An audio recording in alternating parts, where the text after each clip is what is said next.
had an experience where I had a direct communication to me sort of from beyond that, I should go ahead and do this show. As a matter of fact, I was in church and wrestling with the whole issue and, sort of like, walls? I'm supposed to build walls? And I kind of found my way down to, a fellow congregant who showed me a passage he had marked, and the passage was, God builds walls. And I'm like, you're kidding me. It really couldn't have been more literal. And that was the last push that I needed. I scrambled around, I searched for funding, I went back to the dean. Dean Harold Krent graciously stepped up and said he could find half the funding to build the walls if I could find the other half. And I did. Friends and family members really stepped up. I was able to work with a terrific guy in Chicago, Mike Dunbar at Innovation Studios, and we literally built the walls. And then we hung the show. Charles Gannick was the curator. We conducted an invitational and had a dozen artists from the Chicago area and beyond, the Midwest and beyond, who stepped in with magnificent art addressing these very, very difficult topics. The show opened on October 10th, 2013, and we had 300 people at the opening. And from there, things have just grown and grown and grown. National Public Radio interviewed us about the show and gave it an excellent review, urging people to make the trek to Chicago's West Loop to go in and see these beautiful pieces that address these very difficult topics and make them accessible. The Chicago Sun-Times has an article upcoming on the show and the aha moment that inspired it. That will be in mid-March of 2014. Gaper's Block has reviewed the show very favorably, and a number of bloggers around town have picked it up and gone on to encourage people to address these issues.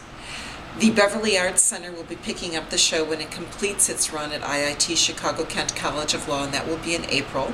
The show will be in Beverly for 1 month, and we will be doing symposiums and gallery talks and all sorts of educational attendant events.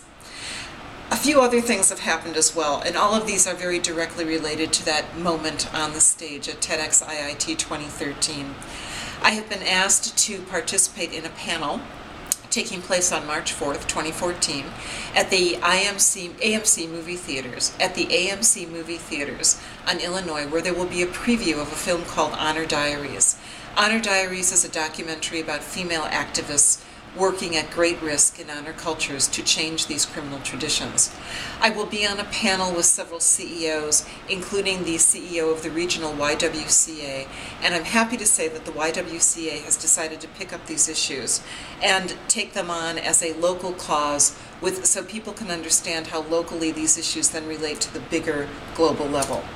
I'm also going to be a regular rotating panelist on WYCC's new public affairs program, In the Loop, and discussing various public affairs issues, but there will be shows which very specifically address the issues on which I specialize. And then there are plans for the future, many, many plans that I know will be achievable, and we will be able to impact these huge social justice issues. The first step is raising consciousness as a movement towards change. Down the road, there are opportunities to work with the city of Chicago that we're exploring, and there are other opportunities to work with major players in the social justice arena, including the United Nations Commission on the Status of Women.